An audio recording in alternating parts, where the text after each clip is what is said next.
Muy bien, muchas gracias al profe Alejandro por esta actividad y vamos a pasar a nuestro segundo tema de esta noche, el cual está a cargo de la doctora Raquel Bouvet de Cornichuk.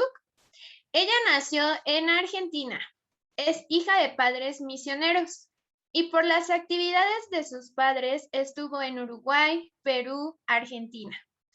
Participó activamente en las actividades de sus padres. Ama la obra del colportaje, le gusta leer, servir y ayudar a los demás. Eligió estudiar español y literatura y trabajó en la Universidad Adventista de Plata. Junto con su esposo decidieron estudiar su doctorado y vender todo lo que tenían para hacer un viaje a los Estados Unidos de Norteamérica. Su doctorado es en educación y su disertación doctoral fue sobre integración de la fe. Actualmente es vicerrectora académica de la Universidad de Montemorelos. Así que le damos la bienvenida, tiene su tiempo.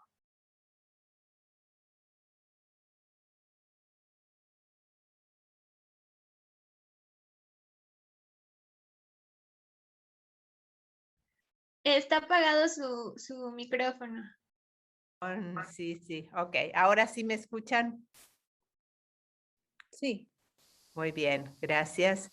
Muy buenas noches a todos. Me da muchísimo gusto saludar por este medio a todos los maestros de la Unión Mexicana Central. Hace unos minutos entré en la sala y miraba las pantallas de todos abiertas y trataba de recordar, algunos de ustedes los conozco, en ocasiones que hemos tenido encuentros. Algunos los hemos tenido como alumnos de la Universidad de Montemorelos. Veo también algunos administradores de la Unión Mexicana Central. Muchísimo gusto saludarlos a todos. Tenemos, en medio de la pandemia en el que vivimos, tenemos muchas dificultades, pero tenemos algunas ventajas también. Y una de ellas es que podemos encontrarnos por este medio virtual y compartir experiencias juntos, que de otra manera tal vez nos hubieran resultado muy difíciles. Estábamos acostumbrados a reunirnos en un lugar y esto requería mucho esfuerzo, mucho dinero. En este momento tenemos la pantalla y podemos estar juntos. Agradezco al pastor, al maestro Abimael Vázquez, que me realizó la invitación de poder estar con ustedes esta noche. Y él me pidió que conversemos juntos como maestros sobre la integración de la fe. Hemos escuchado, estoy segura, muchas explicaciones sobre lo que es integración de la fe. Yo pensé en esta noche cómo acercarme a ustedes con algunas ideas prácticas que puedan utilizarse con las limitaciones que tenemos. Quiero preguntarles, ¿ustedes ya están recibiendo a los estudiantes en las escuelas? ¿Sí? ¿Me pueden contestar por el chat o levantando la mano y haciendo así? Sí, no. ¿Están todavía? No, no. A ver, ¿sí o no? No, no, sí, dicen algunos. Ok. ¿En qué lugares sí los están pudiendo recibir? León. En León, Guanajuato. Muy bien.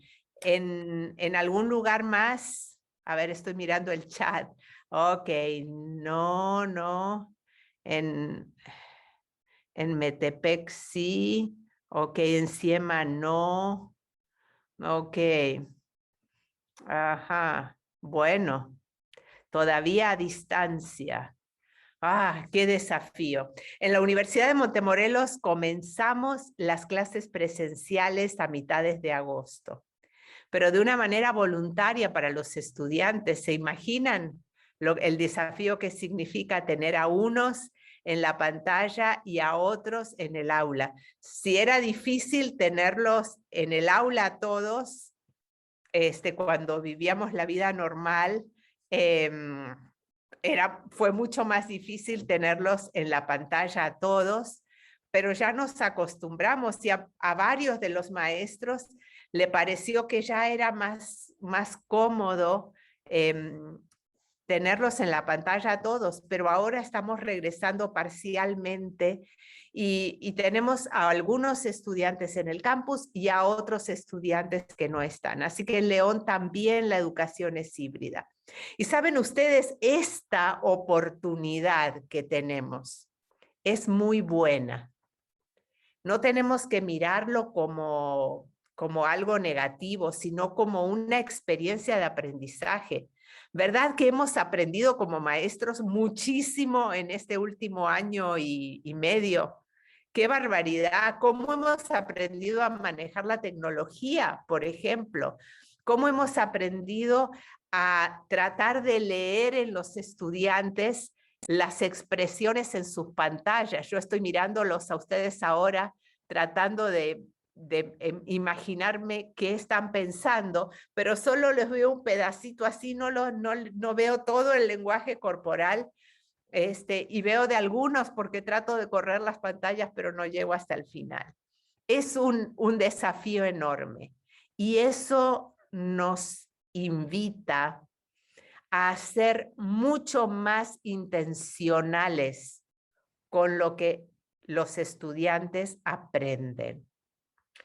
Se han hecho muchas investigaciones en estos meses de educación virtual y la mayoría de los investigadores dicen que no podemos esperar que los estudiantes aprendan todo lo que habían aprendido en la educación presencial.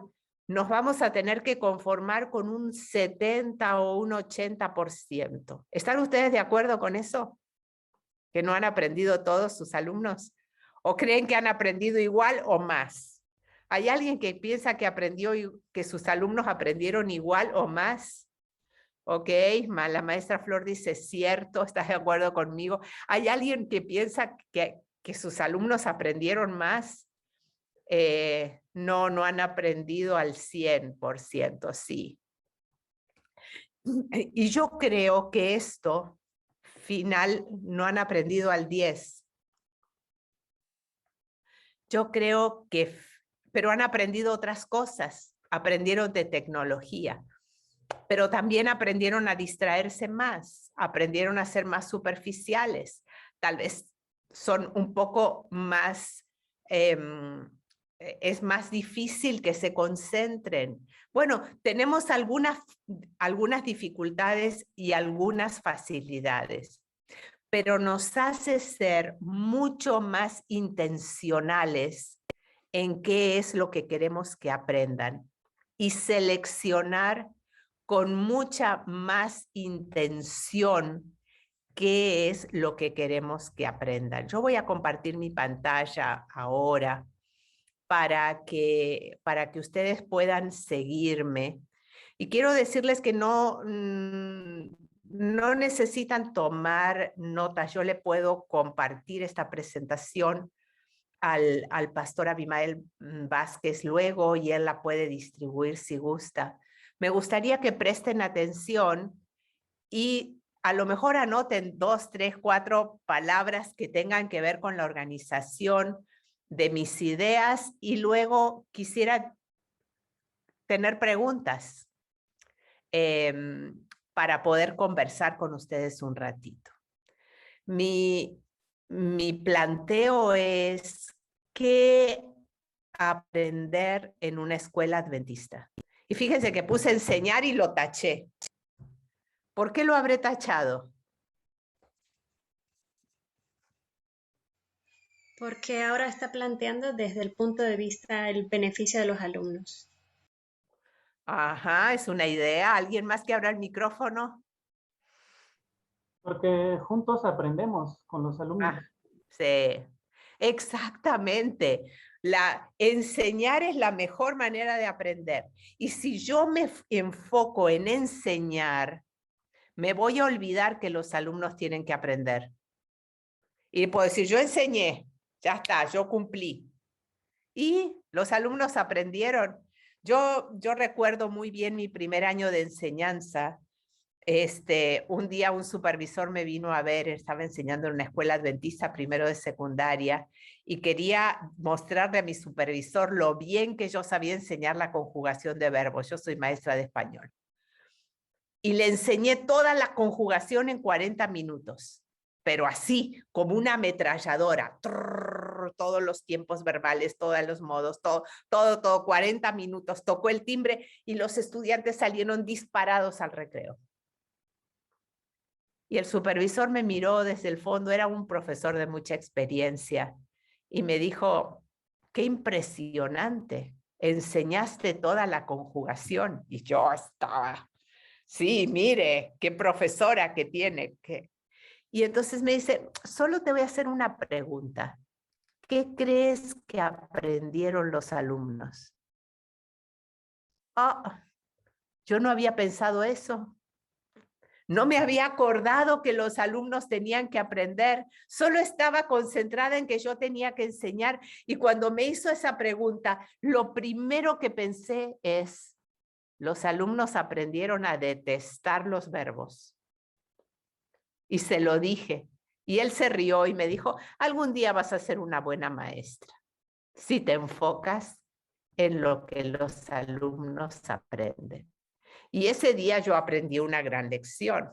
Así que hoy quiero que reflexionemos juntos unos minutos qué deben aprender los estudiantes en una escuela adventista. Los estudiantes tienen tantas escuelas públicas y particulares mucho más prestigiosas. Tienen la iglesia que les enseña educación religiosa con fantásticos programas. ¿Por qué deberían ir a una escuela adventista? ¿Qué van a aprender en una escuela adventista? Así que mi presentación tiene un punto de partida y un punto de llegada. Así va, un punto de partida y un punto de llegada. Y 5 estaciones en el medio. Está facilito. Un punto de partida, un punto de llegada y 5 estaciones. El punto de partida es este. ¿Sí pueden ver el pase de diapositivas? ¿Sí? Sí. Ok. Sí. El punto de partida es una declaración, lo quiero tomar, una declaración clave de Elena de White. Ella dice que la educación es el desarrollo armonioso de las facultades físicas, mentales y espirituales y prepara al alumno para servir. ¿Qué debe aprender el estudiante? Punto de partida, debe aprender a desarrollar su cuerpo, su mente y su espíritu equilibradamente para servir a los demás, no para ganar más dinero, no para ser más premiado, no para recibir medallas de honor, sino para servir a los demás. Desarrollo equilibrado para servir. Y Elena de White dice, y lo voy a tomar también aquí como un punto de partida, que la educación doméstica, es decir, los deberes sencillos de la vida, deben aprenderse junto con las cuestiones de carácter literario. Y dice que en la infancia y en la juventud debieran combinarse la enseñanza práctica y la literaria para nutrirse mutuamente. El alumno no tiene que aprender solo cosas teóricas, sino también prácticas. Y fíjense que, qué desafío, ¿no? Cuando vienen al aula, tienen un pupitre para estar sentados todo el tiempo. ¿Dónde más hacen actividades prácticas? Y si los tenemos en línea, ¿dónde los tenemos? ¿En la pantalla todo el tiempo? ¿O salen y hacen algunas cosas y luego vienen y las muestran o los guiamos? Anoten esas reflexiones para poder reenfocar nuestra enseñanza. Ese es el punto de partida. El alumno debe aprender a desarrollarse armoniosamente para servir y combinar lo práctico y lo literario. Y entonces, ¿por dónde empezamos? Empezamos con algunas materias que yo las llamo como herramientas. En la escuela, yo supongo que ustedes enseñan jardín, primaria, secundaria, prepa. En la escuela, algunas cosas que aprendemos son como herramientas para aprender otras cosas.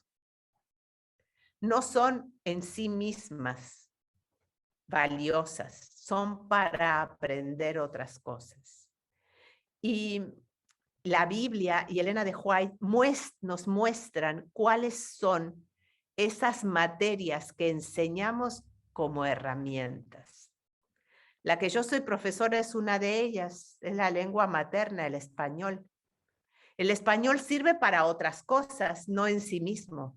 Sirve para comunicarnos con los demás, para poder entender lo que leemos, sirve para otras cosas, no en sí misma. Y Elena de White dice que la lengua materna es importante. Uno de los ramos fundamentales del saber es el estudio del idioma. Y dice que hay que tener especial cuidado al hablar, al leer y al escribir.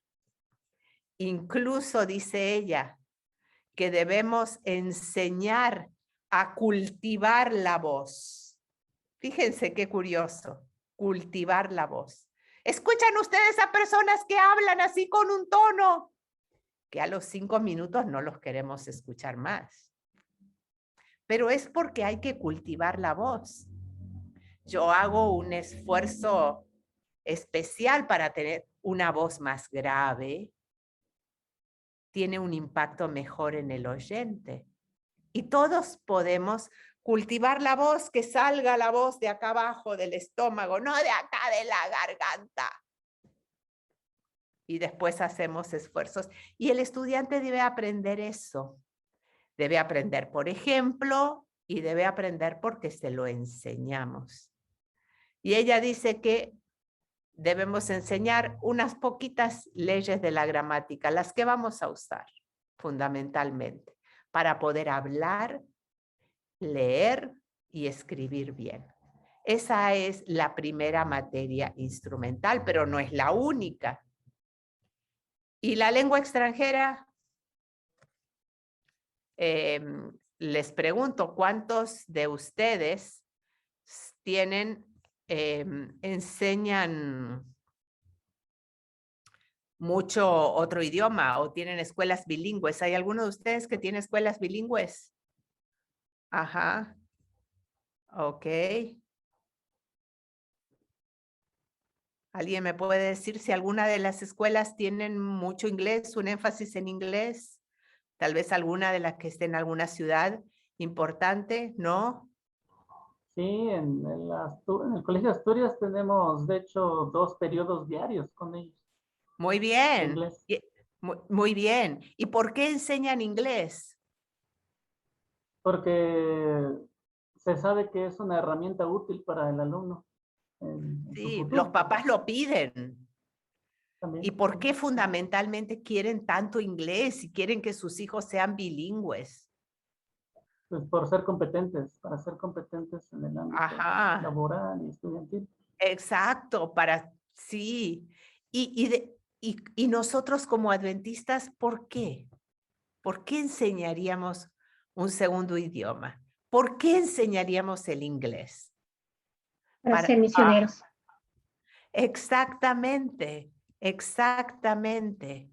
Elena de White dice, y aquí les pongo la cita, que en algunos casos, cuando sea necesario, los jóvenes deben aprender idiomas extranjeros, pero solamente, dice ella, como un paso preparatorio necesario para el campo misionero. Y saben, esto es una cuestión de enfoque. Yo puedo enseñar inglés para hacerte rico y tener un buen negocio. Y eso no está mal, pero lo pueden aprender en cualquier lado. nosotros vamos a enseñar inglés para poder ir al campo mundial. El inglés es la moneda para entrar en cualquier, quieren entrar al mundo árabe, a la ventana 1040, quieren irse a evangelizar a la Europa secularizada, es el inglés. Y entonces podemos darle un énfasis especial, aprender inglés para compartir a Cristo. ¿Verdad que le da un sentido diferente a esta herramienta? Otra de las herramientas importantes es las matemáticas. Tenemos que hacer cuentas. En este momento tengo cerca de mí un nietecito que está por cumplir los 4 años y mira a su hermanita que tiene 5, casi 6, que hace sumas y restas hasta el número 10. Y él lo ha aprendido y me dice, abuelita, ponme más sumas y más restas y cuenta con los dedos, que solo tiene 10, hasta 10 puede. ¿Por qué alguien debe aprender las matemáticas? Las matemáticas sirven, perdón, esta cita no está bien. Las matemáticas sirven para que nos vaya bien en la vida, para cuando vamos a hacer compras, que nos den bien el cambio. Para las matemáticas las necesitamos para la vida diaria. La tercera herramienta es la salud y las fuerzas físicas. Si nuestra maquinaria no funciona bien, no vamos a poder aprender nada. Y Elena de White dice que debemos enseñar a nuestros jóvenes a desarrollar las fuerzas físicas y a conservarlas en el mejor estado para los deberes prácticos de la vida.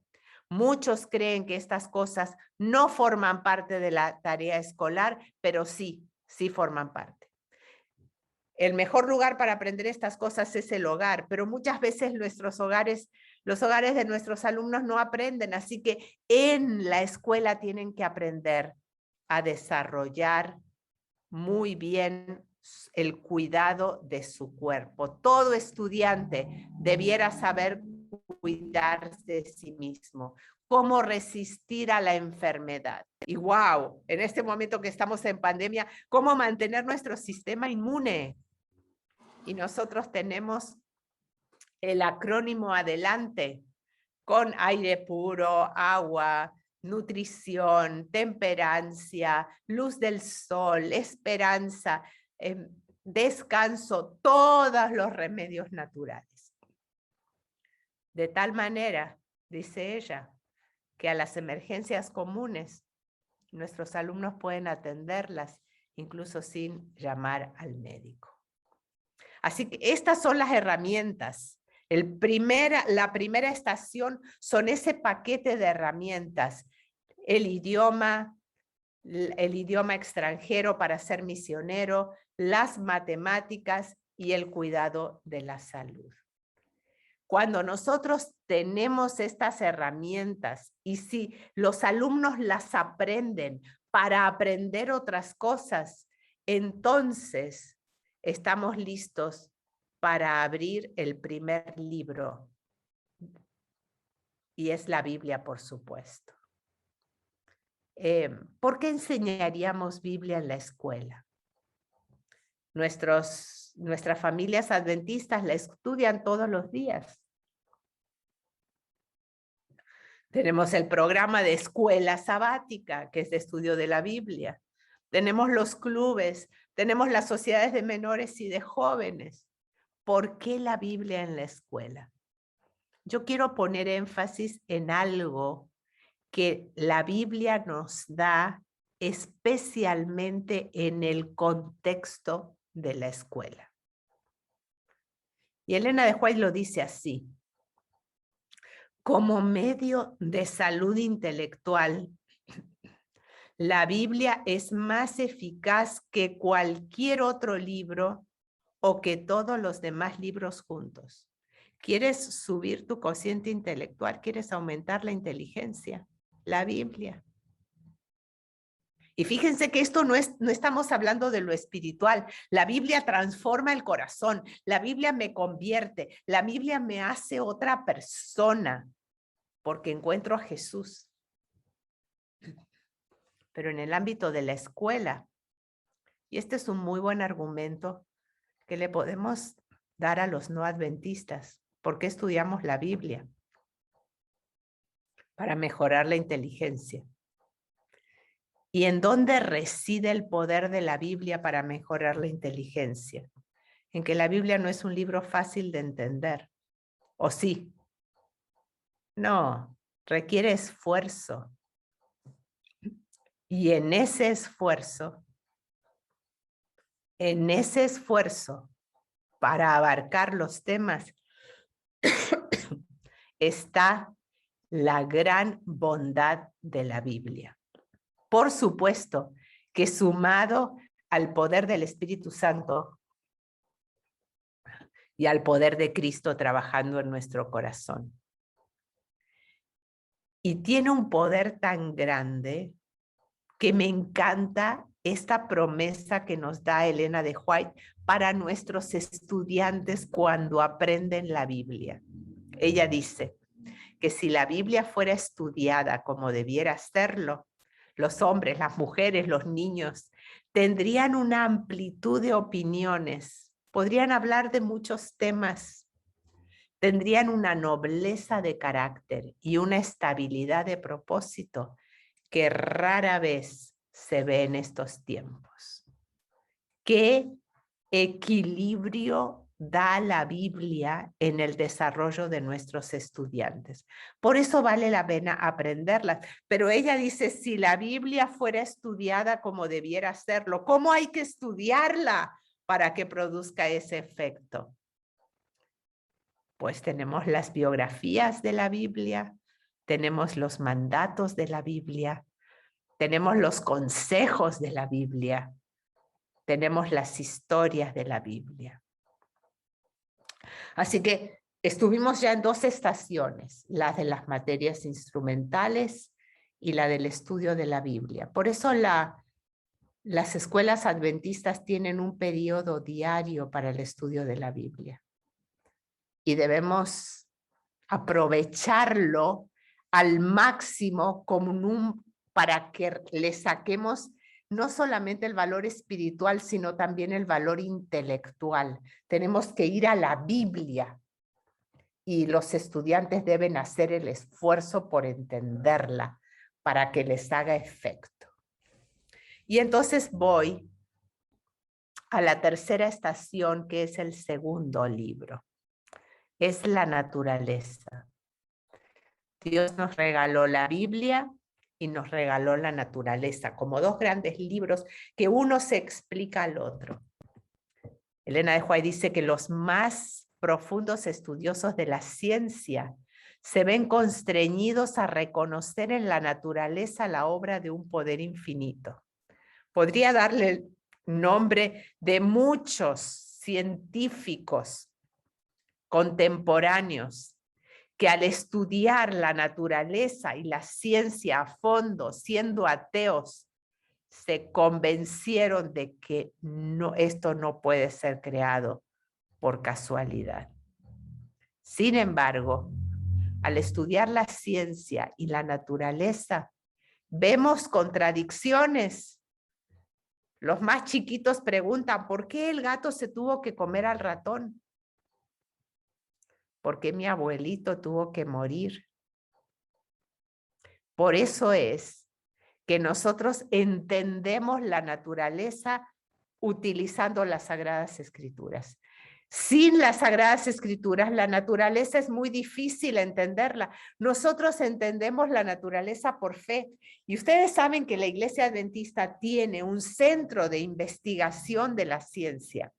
El centro de estudios de la ciencia, que estudia la creación, el diluvio, todas las consecuencias del pecado en la tierra, para poder entender la naturaleza con su belleza, su perfección, su complejidad, pero también con las contradicciones del pecado. Y Elena de White dice que toda la naturaleza se ilumina para aquel que aprende a interpretar sus enseñanzas. El hombre con la naturaleza y con Dios, las leyes de la naturaleza, modelan nuestro carácter. Si un niño cultiva una plantita, aunque sea en una maceta, y ve los efectos del agua, del sol, de la nutrición, en el crecimiento de una planta, pero ve también cómo crecen las hierbas malas, más rápido y más fuertes, y cómo tienen que limpiarlas, puede entender verdades importantes. Por eso, Elena de White dice que solo podemos entender a la naturaleza cuando la miramos a través de la cruz. Porque saben ustedes que la naturaleza, aunque sea hermosa, pero es imperfecta, Cristo la va a destruir y la va a hacer de nuevo. Es decir, parte de la tierra renovada que vamos a tener, no solamente somos nosotros renovados, sino la naturaleza también. Por eso es que entendemos a la naturaleza a través de la luz del Calvario. Y ella anima a que los niños aprendan a ver en la naturaleza una expresión del amor y de la sabiduría de Dios. Vincular los conceptos del Creador con el ave, la flor, el árbol, y que todas estas cosas que podemos ver nos ayuden a entender por fe las que no podemos ver. Esto nos ayuda a mirar las clases de ciencias naturales, de físicas, de química, todas las clases donde tienen que ver con la naturaleza, desde una perspectiva de que Dios es el creador. Pero vivimos en un mundo de pecado y la podemos entender a través de la restauración que Cristo hará cuando Él venga. Por eso es que la naturaleza, como Dios la ha creado, incluso le ha puesto un poder sanador. Un niño se tropieza y se raspa la rodilla y a los 2 o 3 días se sana sola, ¿verdad? Porque la naturaleza tiene un poder reparador. Dios ha creado esa restauración, esos elementos sanadores, y forman parte de la bendición que Dios nos ha dado en la naturaleza y la ciencia. Bueno, nos vamos a la cuarta estación. Miramos las materias instrumentales, la Biblia, la naturaleza, pero hay algunas asignaturas que enseñamos en la escuela que tienen que ver con el conflicto entre el bien y el mal. ¿Cuáles son? ¿Qué materias enseñamos en la escuela que tienen que ver con el conflicto entre el bien y el mal? Historia. Historia. ¿Qué otra? Geografía. Sí, muy bien. ¿Qué más? Ciencias naturales. Sí, las ciencias naturales, por supuesto. Que Ética. La ética, sí. La filosofía. Claro. Valores. Los valores, sí. Axiología. Literatura. La literatura y todas las artes que son fruto de la expresión del ser humano que está corrompido por el pecado. El gran conflicto es una doctrina de la Iglesia que nos ayuda mucho a explicar lo que pasa en la educación adventista. ¿Verdad que sí? Incluso nos ayuda a explicar por qué un estudiante nos dice, ay maestra, yo me quiero portar bien y no me sale. ¿Verdad? ¿Por qué? Pues yo le digo, yo también me quiero portar bien y no me sale. No me sale porque vivimos en un conflicto, ya lo dijo Pablo. Pero hay algunas asignaturas que de por sí tienen esa intención y nosotros debemos presentarlas así, compartirlas así, enseñarla intencionalmente.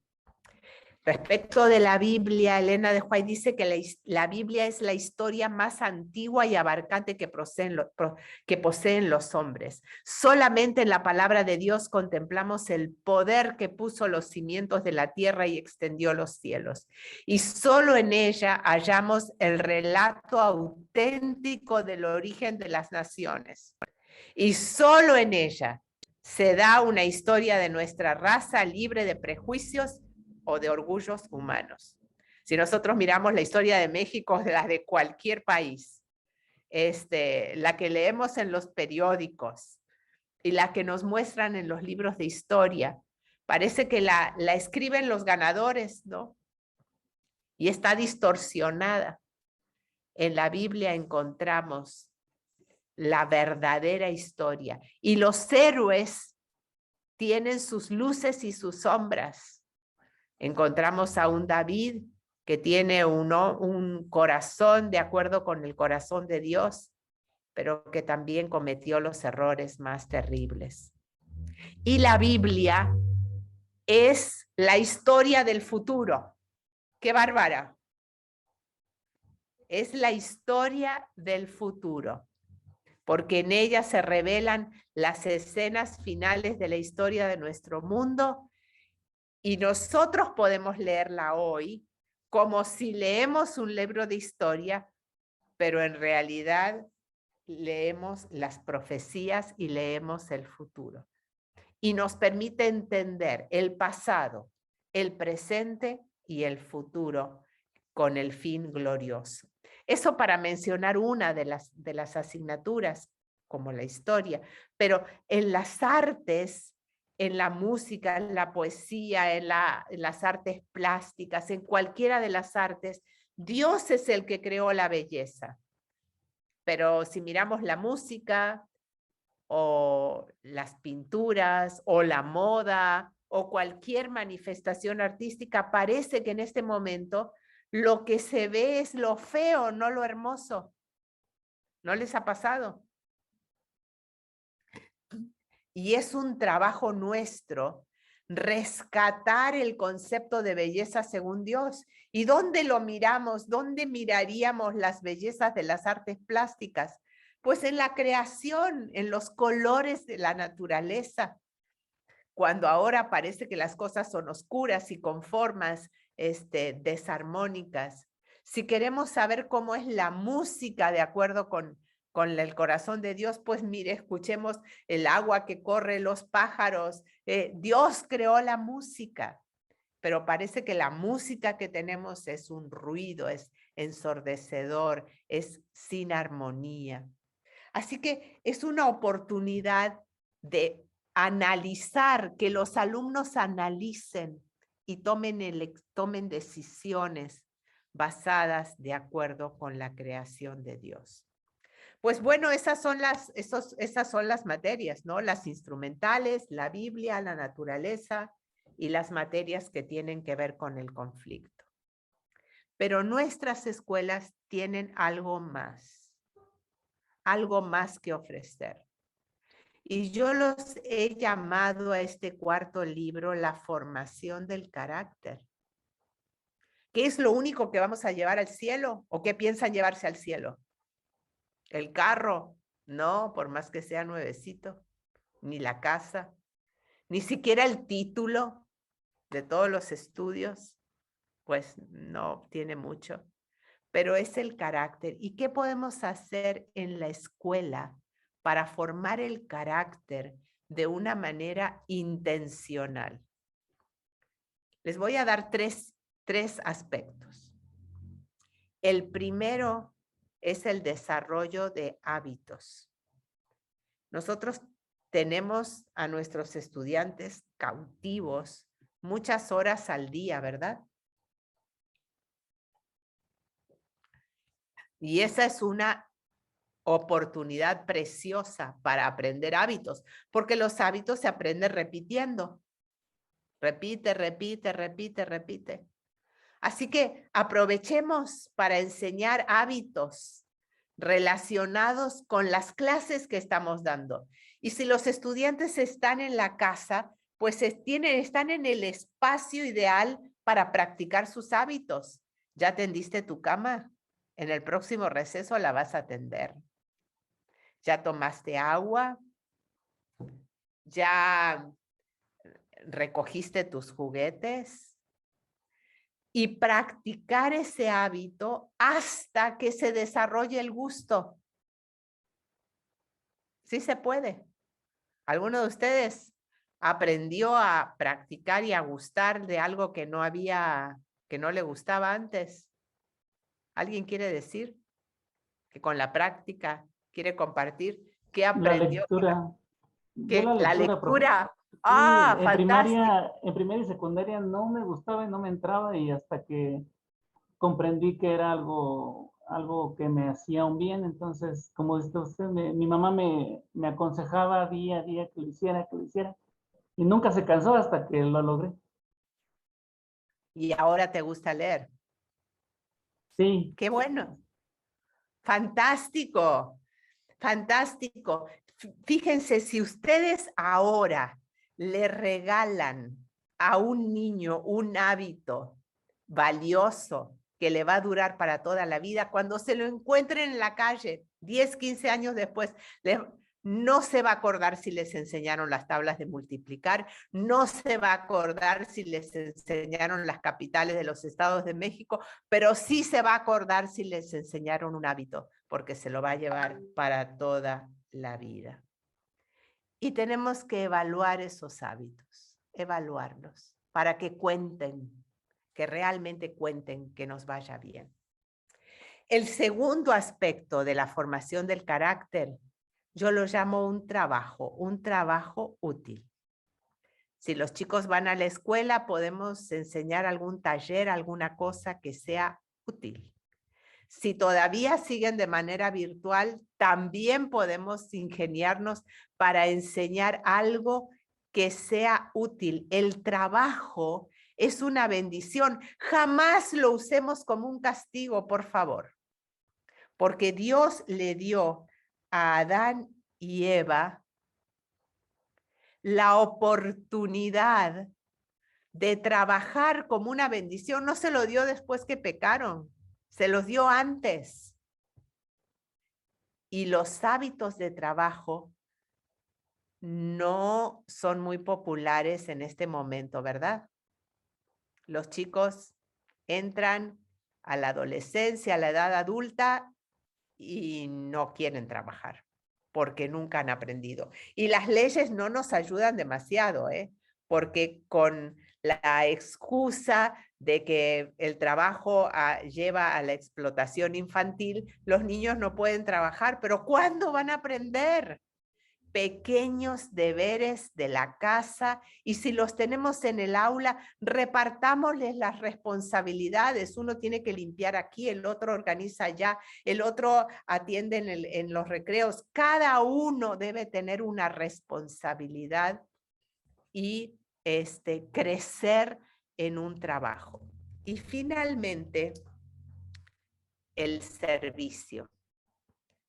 El servicio también hay que aprenderlo y practicarlo, que significa donar mi tiempo, donar mis talentos, donar lo que yo tengo para los demás, mirar a alguien en necesidad y ayudarlo. Y tenemos muchas oportunidades, empezando desde el círculo más pequeño del hogar hasta los círculos más amplios, más grandes. Es muy importante que aprendan el servicio. ¿Y saben qué? Entonces voy al punto de llegada. La verdadera educación es una preparación para ser misionero. Nuestras escuelas son escuelas de entrenamientos de misioneros. Si una escuela adventista no entrena misioneros, no tiene sentido de existir. Todo hijo e hija de Dios está llamado a ser misionero. Se nos llama a servir a Dios y a nuestros semejantes, y el objeto de nuestra educación debe ser capacitarnos para ese servicio. Un niño chiquito de 5 años puede ser un misionero, uno de 15, uno de 18, uno mayor. Ese es nuestro punto de llegada. Y no importa si los tenemos en el aula o los tenemos en las salas virtuales. Son misioneros. Y si los tenemos en nuestras casas, a nuestros estudiantes, tenemos la oportunidad de que ese impacto que estamos haciendo con ellos también impacte a las familias. Porque la gran bendición que tenemos de poder dar nuestras clases de una manera virtual o híbrida es que también papá, mamá, los abuelitos pueden estar escuchándonos y van a estar aprendiendo. ¿Verdad? Que a veces nos dicen, a mí me dicen, doctora, yo escuché su clase y usted dijo tal cosa. Y yo digo, ¿pero cuándo? Sí, es que tengo mi hijo que está haciendo así. Y toda nuestra educación es transparente y si los alumnos no vienen a la escuela va a las casas y hace una transformación mayor. Es mi deseo que las escuelas adventistas de la Unión Mexicana Central sean muy fuertes en su identidad adventista, aprovechando estas ventajas que tenemos al tener la palabra de Dios para sacarles el mayor provecho en la formación de misioneros pequeños y grandes. Tal vez alguno de ustedes tiene alguna pregunta o algún comentario que hacer. No sé si ya se nos fue todo el tiempo o tenemos algún minutito para contestar o para compartir alguna idea que les haya surgido a ustedes a partir de esta presentación.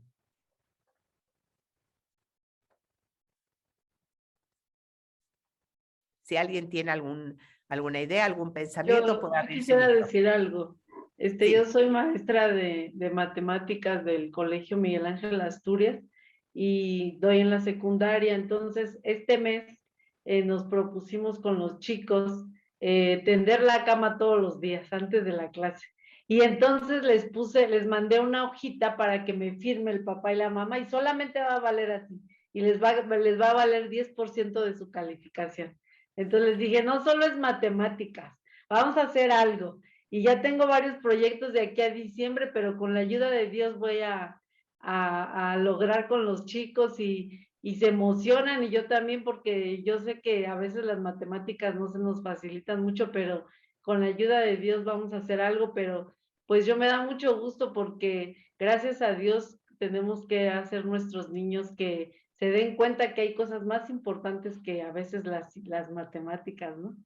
Gracias por compartirlo. Las matemáticas son muy importantes, muy importantes. Las usamos todos los días cuando vamos a la esquina a comprar algo, sacamos cuentas de la feria de esto. Es decir, es muy útil, pero si usted le regala un hábito además, es muy probable que unos años más tarde no se acuerde si les enseñó ecuaciones o divisiones por 3 cifras, pero se va a acordar que aprendió a hacer la cama.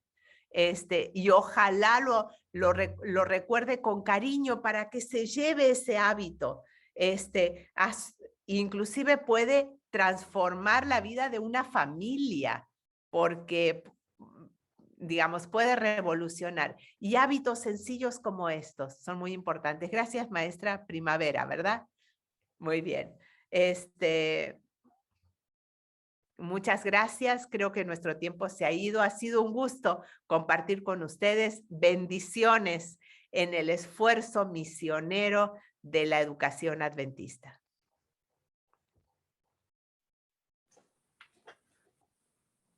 Siempre es un privilegio escucharle, doctora Raquel Bouvet, de Corneshuk. He tenido el privilegio de escucharle siempre con mucha atención y en esta vez represento a la docencia de la Unión Mexicana Central con la presencia de algunos administradores. Quiero dar lectura a este reconocimiento para usted. Certificado de reconocimiento a Raquel Bouvet de Corneshuk por haber participado como ponente en el taller docente de la Unión Mexicana Central. Que habiten ustedes la palabra de Cristo con toda su riqueza, instrúyanse y aconséjense unos a otros con toda sabiduría. Canten salmos, himnos y canciones espirituales a Dios con gratitud de corazón. Colosenses 3:16. Dado en Ciudad de México a 5 de septiembre de 2021. Pastor José Tzul Trejo, presidente. Pastor Abimael Vázquez Gómez, director de educación. Con un sincero abrazo, maestra doctora Raquel, desde acá de la Ciudad de México y otros puntos, ¿verdad? León, Guanajuato, Metepec, Estado de México. Estamos muy contentos de tenerle en nuestro medio. Dios siga bendiciendo su ministerio y a su familia. Muchas gracias, maestro. Muchas gracias, pastor, también. Pastor Tzul, lo he visto aquí en las pantallas. Pastor Abimael también. Un abrazo grande a cada uno de los maestros.